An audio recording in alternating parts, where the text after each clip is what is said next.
Hello student, आज का जो टॉपिक है वो है ट्रायंगल, जिसे त्रिभुज बोलते हैं। आज हम ट्रायंगल के बेसिक चीज़ों को जानेंगे कि ट्रायंगल्स में कितने एजेस होते हैं, कितने एंगल्स होते हैं और कितने वर्सेस होते हैं, और इनके टाइप्स के बारे में जानेंगे। चलिए शुरू करते हैं। ट्रायंगल ट्रायंगल मतलब क्या होता है? त्रिभुज।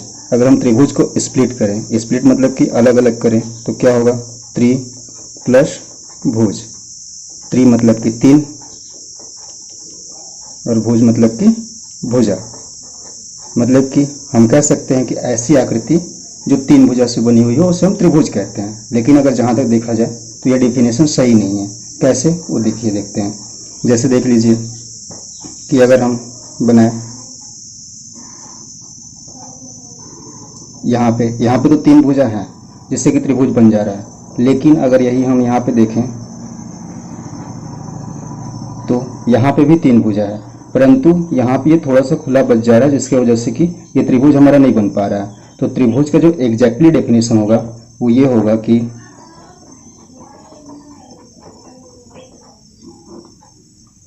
भाषा ये होगा कि त्रिभुज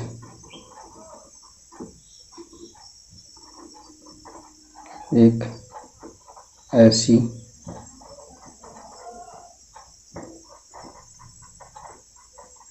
बंद आकृति होती है जिसमें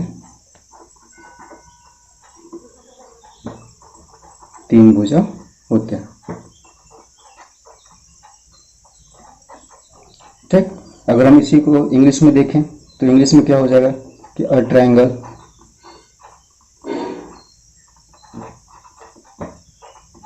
is a closed figure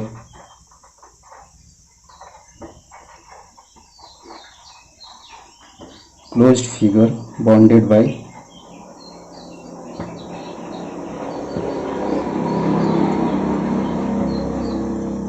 three line segment। ठीक, मतलब कि त्रिभुज एक ऐसी बंद आकृति होती है जिसमें कि तीन भुजा होते हैं। ठीक, अब जब इसमें तीन भुजा हैं, चलिए अब हम देखते हैं कि इसे हम एक चीज़ और ध्यान दे लें कि इसे हम जो है कि इट्स डिनोटेड बाय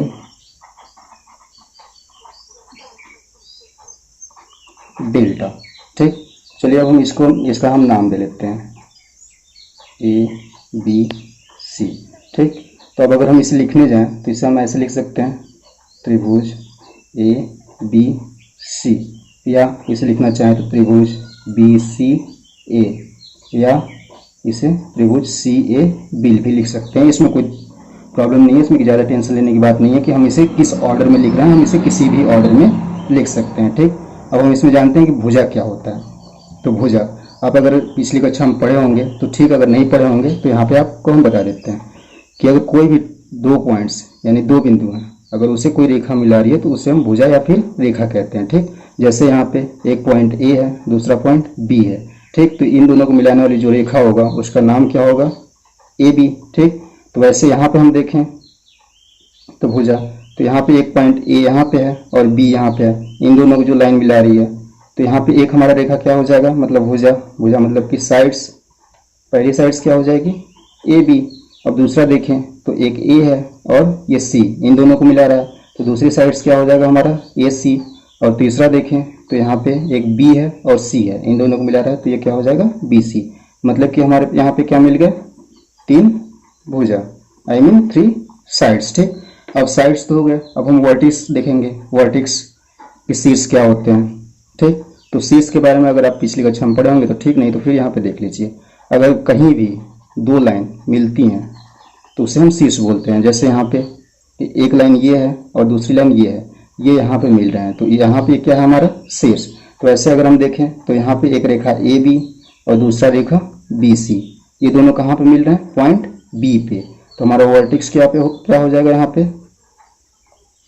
एक B हो जाएगा, और दूसरा अगर हम देखें तो एक लाइन हमारा AC हो गया।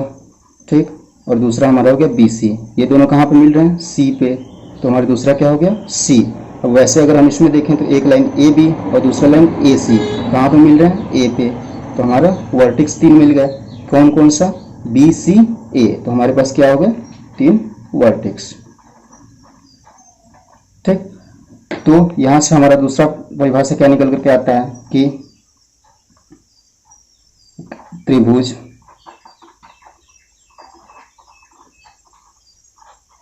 एक ऐसा बहुभुज होता है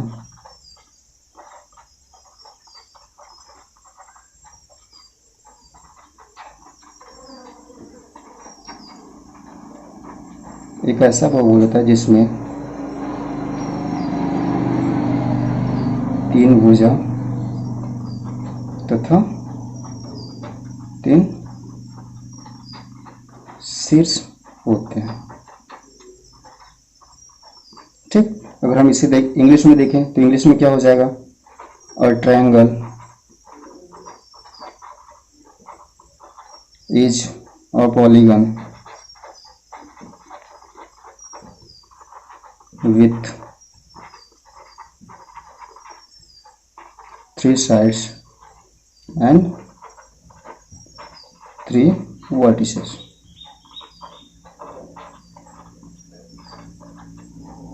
ठीक, अब हमें यहाँ से क्या क्या मिल गया कि साइड्स इसके कितने हो गए, 3। तो यहाँ पे देख लेते हैं साइड्स कौन कौन से हैं जो कि हम निकाले हैं। क्या है पहला साइड्स ए बी, दूसरा क्या है बी सी, तीसरा क्या है ए सी। ठीक, और वर्टेक्स हमारा क्या है, तो वर्टेक्स भी हम देख लेते हैं।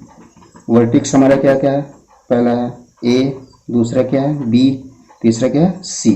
अब हम यहाँ पे क्या एंगल डिसाइड करते हैं कि एंगल कौन कौन से हैं। ठीक है, तो हम एंगल देखें तो पहला एंगल हमारा क्या है ए, दूसरा एंगल क्या है बी, तीसरा एंगल क्या है सी। तो हम यहाँ पे एंगल लिख लेते हैं। एंगल क्या क्या है, एंगल ए, इसे चाहें तो हम इसे ये भी लिख सकते हैं एंगल बी ए सी। ठीक, इसमें बस ध्यान देने वाली ये बात होती है कि जो हमारा एंगल है जिसे हमें डिनोट करना है वो बस बीच में होना चाहिए। इसे या चाहें तो हम ऐसे भी लिख सकते हैं सी ए बी। ठीक, बस हमें इसमें ये ध्यान रखने वाली बात है कि जो हमें डिनोट करना है, जैसे हमें एंगल ए को डिनोट करना है, दिखाना है, तो उसके लिए हमें उसे सिर्फ क्या करना होता है, बीच में लिखना होता है। ठीक है, अब दूसरा एंगल हमारा क्या है बी, तो हम यहाँ पे लिख लेते हैं एंगल बी। ठीक, इसे हम अगर लिखना चाहें तो कैसे लिख सकते हैं, तो एंगल ए बी सी। ठीक, या फिर इसे लिखना चाहें तो एंगल सी बी ए। ठीक, बस वही ध्यान रखना है कि जो भी है वो बीच में होना चाहिए। ठीक, तीसरा देख लें, तीसरा हमारा एंगल कौन सा है सी, तो हम इसे कैसे लिख सकते हैं, तो एंगल ए सी बी। ठीक, दूसरा क्या है एंगल बी सी ए, इसको हम ऐसे लिख सकते हैं। ठीक है, इसमें कोई घबराने वाली बात नहीं है। ठीक है, तो हमें यहाँ से क्या क्या मिल गया, 3 साइड्स मिल गए, 3 वर्टेक्स मिल गए और 3 एंगल मिल गए। तो हम त्रिभुज के बारे में अभी तक क्या क्या जाने कि एक त्रिभुज ऐसी बंद आकृति होती है जिसमें 3 भुजा होते हैं। ठीक, 3 शीर्ष होते हैं और 3 कोण होते हैं। ठीक, अब यहाँ पे ध्यान देने वाली बात यह है कि जो तीनों कोण होते हैं उनका जो सम होता है, मतलब सम ऑफ एंगल जो होता है वो 180 डिग्री होता है। जैसे यहाँ पे ऊपर में हमने देखा कि एंगल ए और angle B plus angle C, इन तीनों का योग कितना होगा 180। ठीक, अब चाहे तो एंगल हमारा एक 60 हो सकता है, तीनों 60 हो सकते हैं। ठीक, या फिर एक 90 और बाकी दो 45 के हो सकते हैं। ठीक है, या फिर एक 90 का हो, दूसरा 60 का हो और तीसरा 30 का हो, तो वो भी त्रिभुज बनेगा। ठीक है, अब हम इसके बारे में जो भी है कि कौन सा एंगल, कौन सा ट्रायंगल में जो एंगल होता है वो कितने अंश का होता है, इसके लिए हम उसके बारे में हम जानने के लिए हम इसका जो है कि टाइप्स ऑफ ट्रायंगल पढ़ेंगे, तब हम इसके बारे में जानेंगे किस ट्रायंगल्स में कौन सा एंगल कितने डिग्री का होता है। ठीक, तो स्टूडेंट, अगर आपको ये वीडियो पसंद आई हो तो प्लीज़ इसे लाइक करें और मेरे चैनल को सब्सक्राइब करें और अपने दोस्तों के साथ शेयर भी करें, जिससे कि हमें मोटिवेशन मिल सके और मैं इसी तरह अन्य टॉपिक पे भी आपके लिए वीडियो बना सकूं।